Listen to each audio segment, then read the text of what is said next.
Hello, hello mga katigs. Good morning, good morning. Mag-breakfast na tayo bago sumabak sa trabaho. Ito cereal. Ang kinuha ko na klase ng cereal ay cornflakes kasi may konting tamis ito.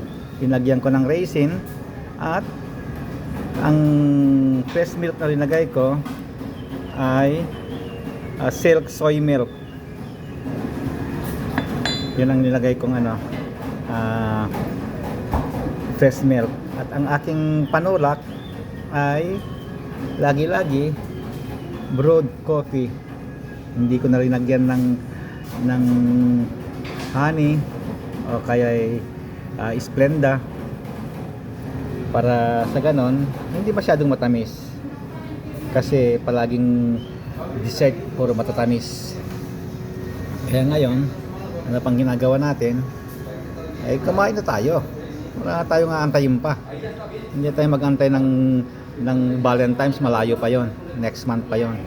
Kaya kainan na. Bye bye mga katigs, see you.